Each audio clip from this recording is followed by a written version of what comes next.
சொல்லியிருக்காரா இல்லையா? சொல்லியிருக்காரா இல்லையா?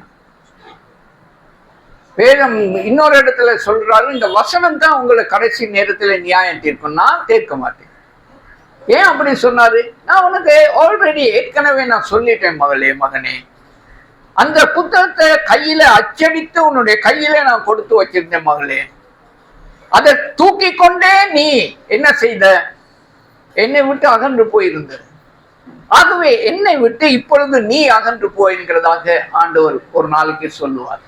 கர்த்தாவே கர்த்தாவே கர்த்தாவே என்று சொல்லி துதித்து ஸ்தோத்தரித்து இந்த விதமாக சத்தம் போட்டுக்கிறவன் எல்லாம் பரலோகத்துக்கு போக மாட்டான். அப்படிதான் அது முதலாவது வசனத்துல ஆண்டவர் சொல்றாரு 21. என்னை நோக்கி கர்த்தாவே கர்த்தாவே என்று சொல்லுகிறவன் அதில் பிரவேசிப்பதில்லை, பரலோகத்தில் பிரவேசிப்பதில்லை.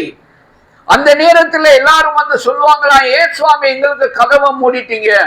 அப்ப அவங்க சொல்லுவாங்களா, நாங்க உங்களுக்கு ஊழியம் செய்யலையா, நாங்க உங்களுக்கு ஒண்ணுமே செய்யலையா, நான் வந்து தீர்க்க தரிசனம் உரைக்கவன் இல்லையா, நான் வந்து பிசாசுகளை துரத்தவனுடைய நாமத்தினால நான் அநேக அற்புதங்களை செய்தவன் இல்லையா? அப்ப சொல்லுவாரா, நீ உன்னை நான் ஒரு காலமும் அறியவில்லை. இப்போ நீ பேசிக்கிட்டு இருக்கிறியே, பரலோக வாசல்ல இருந்து வெளியே இருந்து, இப்பையும் அறியவில்லை. நீ என்னமோ செஞ்சேன்னு சொல்றிய உலகத்துல, அப்பையும் நான் ஒரு காலமும் நான் அறியவில்லை. அதுவே நாங்க எங்க பாட்டுக்கு நாங்க செய்து கொண்டிருக்கிறோம், எங்க பாட்டுக்கு நாங்க செய்து கொண்டிருக்கோம். இன்றைக்கு சபைகள் மிகவும் மோசமாக போய் கொண்டிருக்கிறது. நேற்றைய தினத்திலே வந்துதான் அந்த வாலிபர்கள் எங்களோடு பேசிக்கொண்டிருக்கும் பொழுது பயங்கரமாக இருக்கிறது. இன்றைக்கு சொல்றாங்களாம், வீட்டுல இருந்து ஒரு ஒரு ஒரு ஒரு ஒரு ஒரு என்னன்னு சொல்றது, அது ஒரு ஊழியம் இலங்கைக்குள்ள வந்துருச்சு.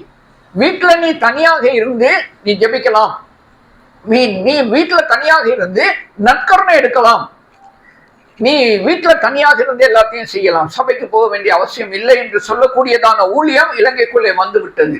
அந்த பிள்ளைகள் நேற்றைய தினத்திலே வந்து தங்களுடைய உள்ளத்துல இருந்துதான் அந்த ஆதங்கத்தை அவர்கள் எங்களோடு பகிர்ந்து கொண்டார்கள். நல்லா சொல்லிக் கொடுத்தேன்.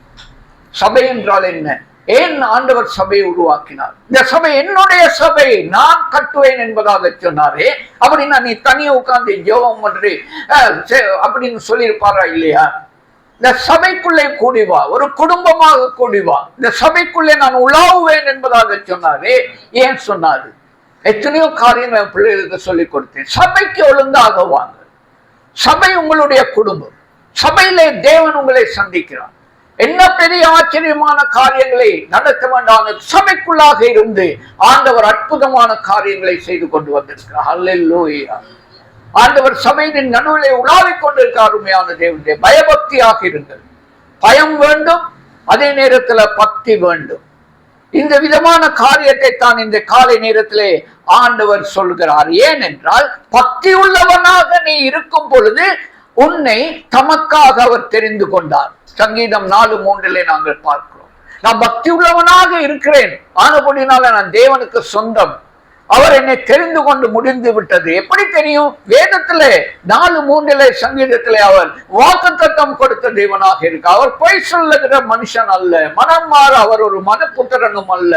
சொல்லியும் செய்யாதிருப்பாரோ, வசனித்தும் நிறைவேற்றாதிருப்பாரோ. அல்லேலூயா.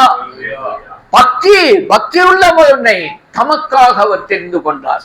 அவர் எல்லாருக்கும் சாட்சி சொல்லுவார் பரலோகத்துல, இந்த பிள்ளை, இந்த சகோதரன், இந்த மகன், இந்த மகள் என்னுடையவர், நான் எனக்காக தெரிந்து கொண்டு உலகத்திலே வைத்திருக்கிறதான ஒரு ஆத்மா தான் அந்த இருக்கிறா அப்படின்னு சொல்லி சொல்லுவார். அப்ப நாங்க எங்களுடைய தேவைகளை மட்டும் சந்திக்காம இருப்பாரா? யோசிச்சு பாருங்க. அவருடைய ஆட்கள், அவருடைய மக்கள், அவருக்காக தெரிந்து கொண்டவர்களை கைவிடுவாரா? இல்ல. அல்லேலூயா. அதுக்கு பிறகு நாங்க வாசிச்சோம் 25:14 அதே விதமாக கர்த்தருடைய ரகசியம்னு ஒண்ணு இருக்கு. அது எல்லாருக்கும் உலகத்துல அவர் பகிர்ந்து கொள்ள மாட்டார். அவர் தேவன், அவருக்கு ஒரு கனம், மதிப்பு, மரியாதை, அவருக்கு ஒரு இடம் இருக்குது, தனி இடத்தை தேவன் வைத்திருக்கிறார். அவர் தேவன், அவர் மனுஷன் அல்ல, அவர் தேவ தூதன் அல்ல, அவர் ஆத்துமாக்கள் அல்ல.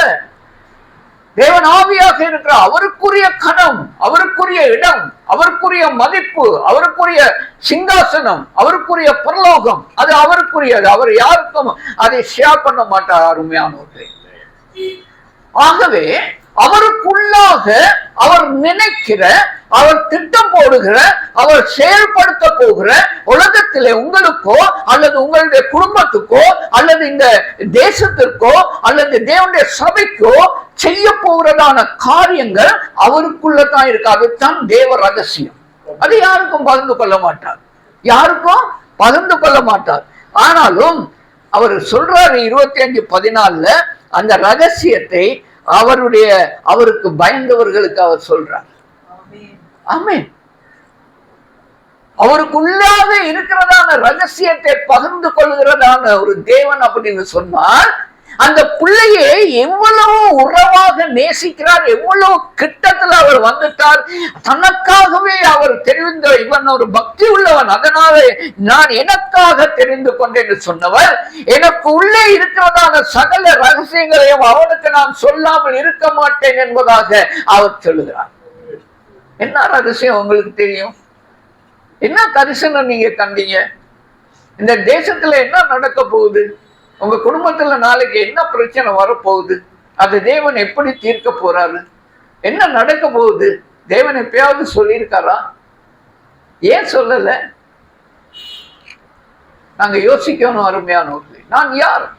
நான் எங்க இருக்கிறேன்? நான் எந்த இடத்துல இருக்கிறேன்? அல்லேலூயா. நாங்க கேட்டு பார்க்க வேண்டியது அவசியமாக இருக்கிறது.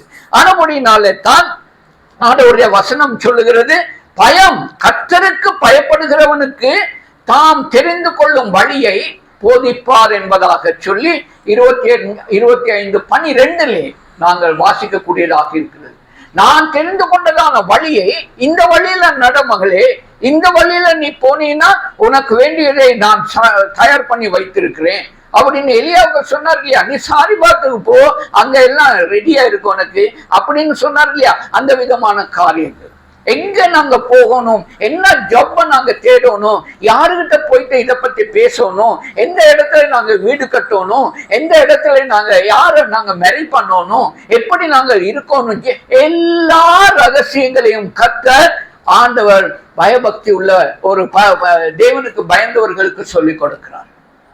பயமா இருக்கா? தேவனுக்கு பயப்படுங்க. தேவனுக்கு பயப்படாத மனுஷன் யாருக்குமே பயப்பட மாட்டான், யாருக்குமே பயப்பட மாட்டான். அருமையான தேவனுடைய அது தேவனுக்கு பயப்படுகிறவர்களை சங்கீதம் 34:7 சொல்லுது, தன்னுடைய தூதர்களுக்கு அவர் கட்டளையிடுவார். என் மகன்கிட்ட போயிட்டு அப்படியே சூழ்ந்து இரு, அவனுக்கு ஒன்றும் நடந்துடக்கூடாது. அவன் எங்கேயோ ஒரு பயணம் போறான் அல்லது என்னமோ ஒரு வேலை செய்ய போறான், அவன் எங்கேயோ போக போறான், நீ போ அப்படின்னு சொல்லிட்டு தூதனை அனுப்புவாராம்.